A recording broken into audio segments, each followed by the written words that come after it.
Europe strikes back. Britain unlocks frozen Russian billions to arm Ukraine. Russia must pay for this war.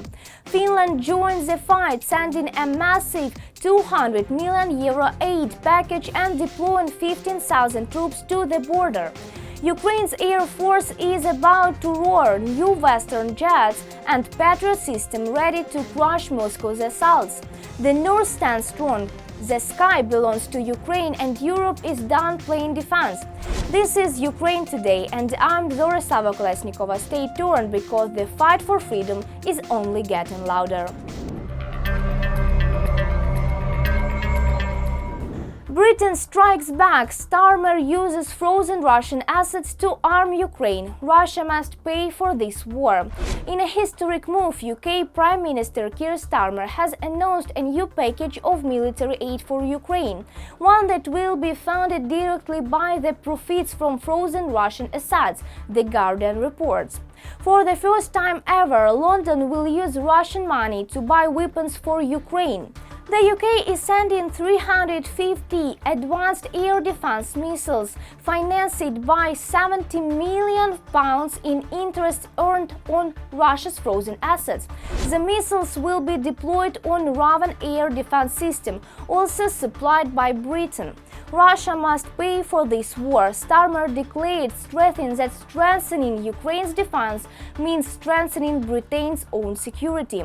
Defense Secretary John Halley added that the new missile will save lives and prove the strength of the UK's defense industry in wartime conditions.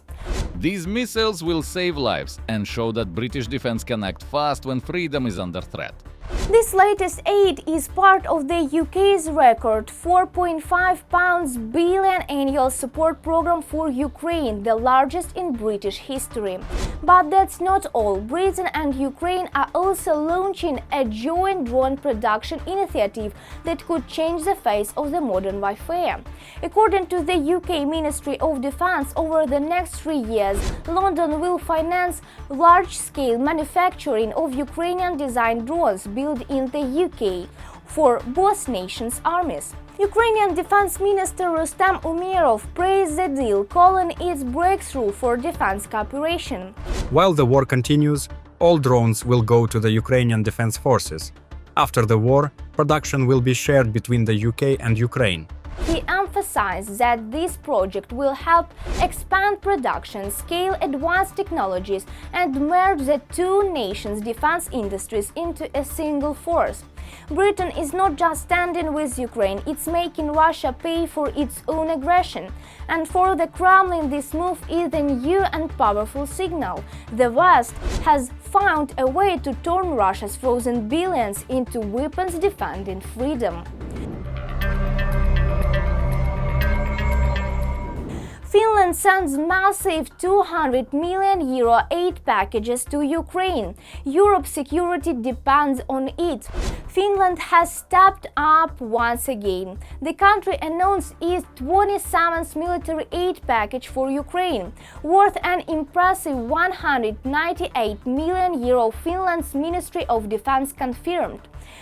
This latest support brings the total value of Finnish military aid to Ukraine to €2.5 billion, a powerful show of commitment from one of Europe's most reliable allies. This strong package, worth almost $200 million, was built in close cooperation with the Ukrainians. We are providing exactly the kind of support that helps Ukraine defend itself in a critical moment on the front line. He stressed that now is not the time to show down, but to increase support even further. We cannot allow this support to weaken. It must be strengthened, especially right now. For security reasons, Finland will not reveal the details, delivery routes, or timing of the weapons shipment. The package was designed based on Ukrainians' current battlefield needs and Finland's own defense capacity. President Alexander Stubb had earlier approved €25 million package in December 2024, but this new commitment marks one of Finland's largest contributions so far. As Russia's war drags on, Helsinki is proving that solidarity is more than words. It's action, determination, and clear message to Moscow. Europe stands with Ukraine, no matter the cost.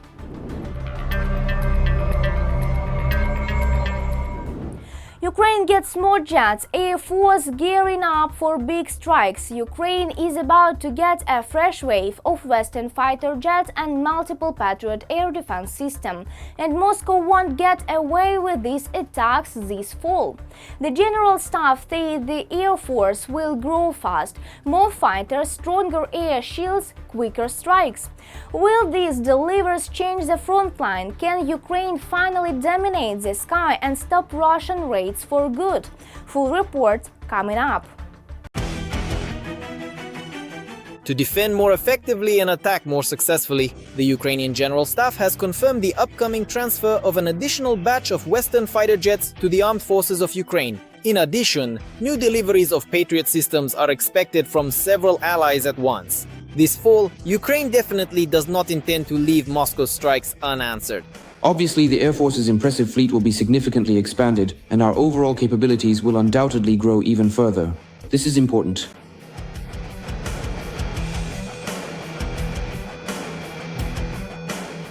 In an interview with the BBC, Ukraine's first Deputy Defense Minister, Lieutenant General Ivan Havrilyuk, said that Kyiv is preparing to receive several types of new aircraft at once. Havrilyuk was asked when the next deliveries would take place. He replied, "Let's just say, when you see them in the skies over Ukraine, then you'll know." Bravo. A very good, correct answer. So that the enemy doesn't understand or know, but also so that there are no unrealistic expectations here. Just a clear, normal, pragmatic working position. They'll be in the air carrying out combat missions, and we'll see.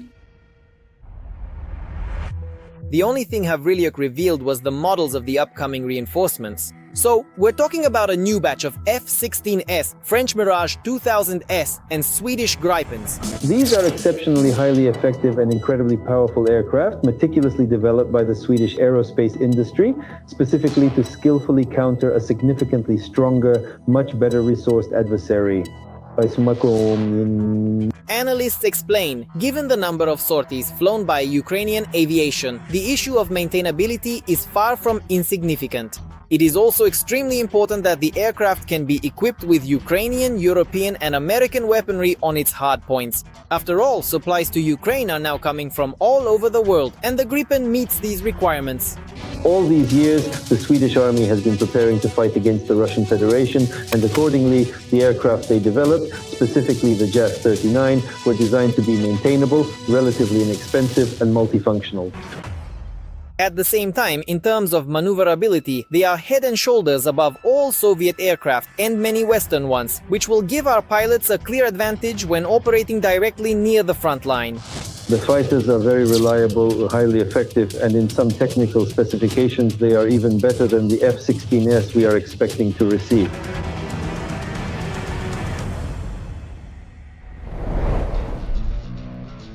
Another addition to the Ukrainian Air Force will be the French Mirages, aircraft already familiar to our pilots and especially often used for long-range strikes with Scalp and Storm Shadow missiles. 6,900 kilograms of payload. This can include bombs, missiles, a huge variety. Moreover, there can be external fuel tanks, so the payload weight may decrease if increased range is needed or if the aircraft simply needs to stay in the air for a long time. For example, for intercepting something or for patrolling. At the same time, analysts say these aircraft also perform well during large-scale operations. The fact is that French fighter jets have an advanced data transmission system between aircraft, which allows them to carry out missions more effectively as a group. It can communicate with AWACS systems, and thanks to this it can see much more. This essentially compensates for the shortcomings of its own radar. The ability to create three-dimensional objects on the display simplifies both ground attacks and flying at low altitudes. However, it should be noted that Mirages are specifically designed to operate as a team. They exchange information with each other with ground-based radars and with AWACS systems. In addition to carrying out more effective strikes, Ukraine will also be able to defend itself more efficiently. According to President Volodymyr Zelensky, Israel delivered an additional Patriot air defense system to us at the end of the summer. 2 more systems are already on their way. The Israeli system has been operating in Ukraine for a month. We will receive 2 Patriot systems in the fall. That's all for now. I won't say anything more about the Patriot. But the German Defense Minister Boris Pistorius, on the other hand, was quite willing to talk. He confirmed that it is Berlin that is handling the delivery of Patriots to Ukraine, in addition to the 3 already provided. However, the main intrigue surrounding the transfer of additional weapons to Ukraine today remains the American Tomahawk missiles. The Institute for the Study of War stated that Moscow is already trying to disrupt these deliveries, claiming that in response it might deploy its own Oreshnik in Venezuela. However, according to rumors from Washington, these threats have had no effect on the White House.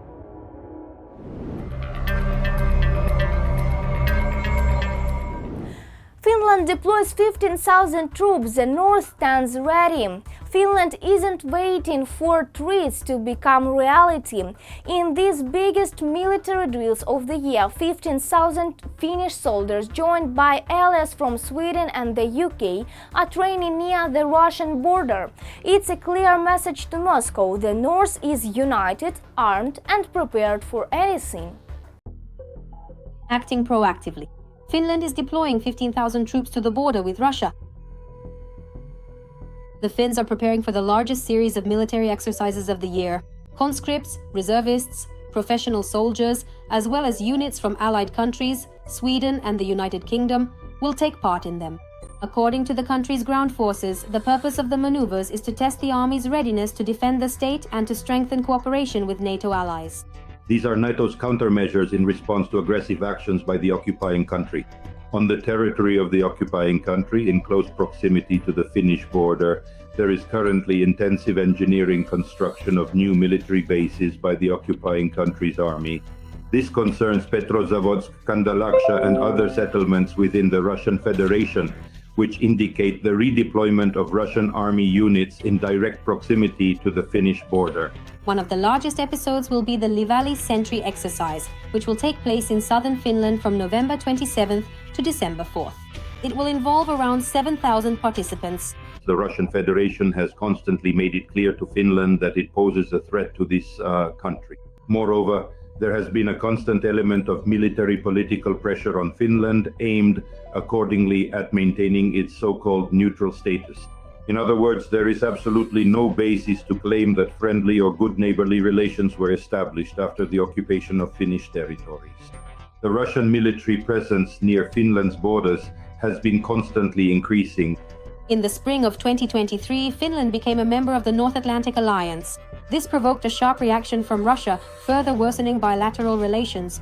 In addition, Finland imposed sanctions against Russia and refused to grant asylum to Russians fleeing mobilization.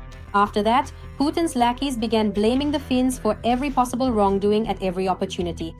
For example, in September, former alcoholic president Dmitry Medvedev decided that Finland was preparing to attack Russia. After joining NATO under the guise of defensive measures, Helsinki is pursuing a confrontational course, preparing for war with Russia, apparently setting up a springboard for an attack on us. Moreover, according to him, Russia supposedly has a legal right to reparations from the Finns for World War II. He claims that at the time they paid too little thanks to the goodwill of the Russians.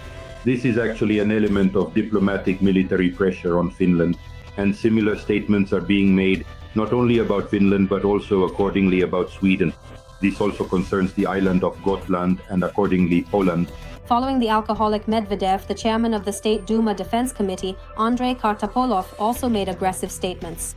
He stated, or rather threatened, that Russia is ready to defend itself at any moment since they have everything they need. Medvedev had previously spoken about this as well. We cannot ignore the significant fact that Finland is currently a member of the North Atlantic Alliance, and this, in turn, predetermines changes in our military approaches to securing the border and responding to possible unfriendly acts. The political and military leaders of Finland are doing everything they can to emphasize that an attack by Russia would be an act of suicidal madness. The Russian Federation is demonstrating its readiness for a direct confrontation with the NATO bloc, and accordingly the first countries that will be in the focus of the occupying country's army will be, respectively, Finland and the Baltic states. Therefore, the risks are quite high. This is also evidenced by the formation of new military units in the Leningrad military district and accordingly the deployment of military infrastructure directly near the borders with Finland. Earlier, it became known that Finland had offered NATO to establish a new military base on its territory. Helsinki could become a base for large NATO reconnaissance drones.